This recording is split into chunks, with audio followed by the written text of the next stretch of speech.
My name is Medeiros and we are going to present the project made by me, Mariana Azevedo and Thaís Medeiros, which seeks to classify whether someone is wearing a mask or not by creating a classifier using neural network and the transfer learning technique.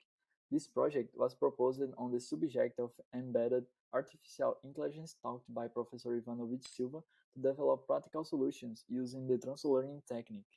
Then, with the pandemic of COVID-19, the use of face masks has been the most effective way to prevent the spread of the virus.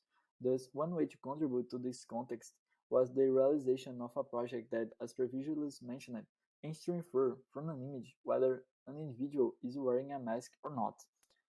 To realize this project, these tools were used. We used a Kaggle dataset that contained three folders, one for training, another for validation, and another for testing. And all these three folders were subdivided with images with people using masks and people without masks, totalizing approximately 12,000 images.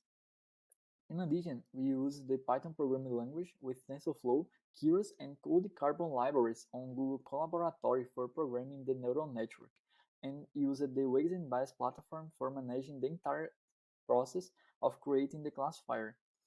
We sent the raw data to the platform as well as all the metrics for training, validation, and testing of the models. The notebooks developed with these tools were uploaded to GitHub in order to make the code publicly available for others to reproduce. And finally, we used the Edge Impulse platform to train one of the models and perform practical tests. In this way, we used the transfer learning technique to realize the project. This technique consists basically in reusing a pre-trained model to solve another problem.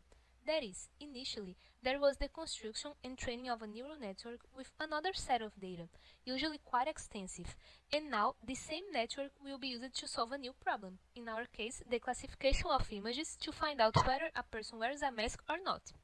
It is important to know that these problems must be similar for the transfer learning technique to work. For this purpose, three pre-trained models are available in Keras library were chosen to perform the training: VGG16, DenseNet, and MobileNet, and two different approaches were used: the feature extractor and the fine-tuning. The first approach, the feature extractor, consists in removing the fully connected layer from the pre-trained network so that its output is not a classifier, but an array of features to be used in training. The fine-tuning approach, on the other hand, also consists of removing the fully connected layer from the pre-trained network, but now a new fully connected layer suitable for the context of our problem is added.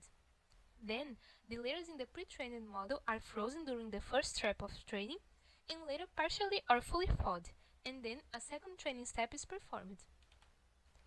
After training all these models, we used the metrics accuracy, F1 score, precision, and recall to evaluate these models, as well as plotting the confusion matrix.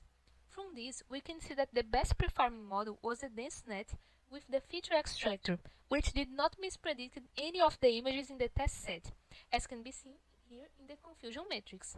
However, it is important to mention that all models performed very well, with accuracy above 98%, including MobileNet, which is a smaller model than the others and is widely used in embedded vision applications. Furthermore, knowing that training neural network is quite costly, we evaluate the power consumption after training the models and found that the total power consumption was 0.153 kilowatt-hours, 37.3% of which was consumed by the CPU, 54.2% by the GPU, and 8.5% by RAM. We also calculate the emission of carbon dioxide gas into the atmosphere with the training of the models, reaching a value of 61.4 grams.